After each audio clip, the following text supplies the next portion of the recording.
Hello दोस्तों, कैसे हैं आप सभी। आशा करते हैं बहुत बढ़िया होंगे। तो एक बार फिर से हाजिर है तेनालीरामा की एक दूसरी कहानी लेकर, जिसमें हम जानेंगे कि तेनालीराम जो अपने हंसी मजाक और सूझबूझ से बड़े बड़े फैसले चुटकियों में सुलझा देते थे, आखिर ये वरदान उन्हें कैसे मिला था। तो आइए इस वीडियो में जानते हैं। बात यही कोई 600 वर्ष पुरानी है। विजयनगर का साम्राज्य सारी दुनिया में प्रसिद्ध था। उन दिनों भारत पर विदेशी आक्रमणों के कारण प्रजा बड़ी मुश्किलों में थी। हर जगह लोगों के दिल में दुख, चिंता और गहरी उधेड़-बुन बनी रहती थी। पर विजयनगर के प्रतापी राजा कृष्णदेवराय की कुशल शासन व्यवस्था, न्यायप्रियता और प्रजा वत्सल के कारण वहां की प्रजा बहुत ही खुश थी। राजा कृष्णदेवराय ने प्रजा में मेहनत और सद्गुणों के साथ साथ अपनी संस्कृति के लिए स्वाभिमान भाव पैदा कर दिया था। इसीलिए विजयनगर की ओर देखने की हिम्मत किसी विदेशी आक्रांत की नहीं थी। विदेशी आक्रमणों की आंधी के आगे विजयनगर एक मजबूत चट्टान की तरह खड़ा था। साथ ही वहां के लोग साहित्य और कलाओं से प्रेम करने वाले तथा परिहास प्रिय थे। उन्हीं दिनों की बात है। विजयनगर के तेनाली गांव में एक बड़ा बुद्धिमान और प्रतिभा संपन्न किशोर था। उसका नाम था रामलिंगम। वह बहुत हंसोड़ और हाजिर जवाबी था। उसकी हास्यपूर्ण बातें और मजाक तेनाली गांव के लोगों को खूब आनंदित करती थी। रामलिंगम खुद ज़्यादा हंसता नहीं था, पर धीरे से कोई ऐसी चतुराई की बात कहता था कि सुनने वाले हंसते हंसते लोटपोट हो जाते थे। उसकी बातों में छुपा हुआ व्यंग और बड़ी सूझबूझ होती, इसीलिए वह जिसका भी मजाक उड़ाता वह शख्स भी द्वेष भूलकर औरों की तरह खिलखिलाकर हंसने लगता था। एक बार की बात है, रामलिंगम जंगल में घूमते हुए माँ दुर्गा के प्राचीन मंदिर में गया। उस मंदिर की मान्यता बहुत थी। दूर दूर से लोग वहां माँ दुर्गा के दर्शन करने आया करते थे।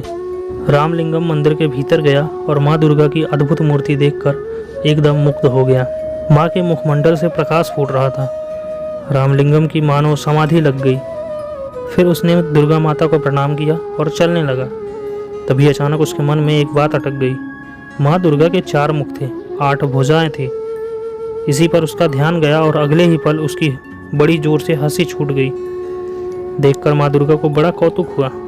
वे उसी समय मूर्ति से बाहर निकल कर आई और रामलिंगम के आगे प्रकट हो गई। बोली, बालक तू हंस क्यों रहा है। रामलिंगम माँ को साक्षात सामने देखकर एक पल के लिए तो सहम सा गया, पर फिर हंसते हुए बोला, क्षमा करे माँ, एक बात याद आ गई थी, इसीलिए हंस रहा था। कौन सी बात, बता तो भला, माँ दुर्गा ने पूछा। इस पर रामलिंगम ने हंसते हंसते जवाब दिया, माँ मेरी तो सिर्फ एक ही नाक है, पर जब जुकाम हो जाता है तो मुझे बड़ी मुसीबत आती है।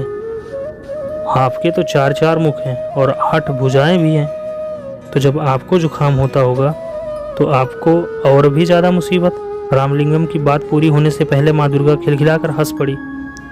बोली, हट पगले, तू माँ से भी मजाक करता है। फिर हंसते हुए माँ दुर्गा ने कहा, पर आज मैं समझ गई कि तुझमें हास्य की बड़ी अनोखी सिद्धि है। अपनी इसी सूझबूझ और हास्य के बल पर तू नाम कमाएगा और बड़े बड़े काम करेगा। पर एक बात याद रख, अपनी इस हास्य वृत्ति का किसी को दुख देने के लिए प्रयोग मत करना। सबको हंसाना और दूसरों की भलाई के काम करना। जा, तू कृष्णदेवराय के दरबार में जा, वही तेरी प्रतिभा का सम्मान करेंगे। उस दिन रामलिंगम माँ दुर्गा के प्राचीन मंदिर से लौटा तो उसका मन बड़ा हल्का फुल्का था। लौटकर उसने माँ को यह सब अनोखा प्रसंग बताया। सुनकर माँ चकित रह गई और फिर होते होते पूरी बात तेनाली गांव में फैल गई कि रामलिंगम को माँ दुर्गा ने बड़ा अद्भुत वरदान दिया है। यह बड़ा नाम कमाएगा और बड़े बड़े काम करेगा। उसके साथ ही साथ तेनाली गांव का भी नाम। तो दोस्तों, इस वीडियो में इतना ही। कहानी कैसी लगी कमेंट करके ज़रूर बताएं और हो सके तो एक लाइक ज़रूर करें, जिससे हमारा भी मनोबल बढ़े और अच्छी अच्छी कहानियाँ आप लोगों के लिए लाएँ। तो मिलते हैं इसके 3rd पार्ट में। तब तक के लिए जय हिंद।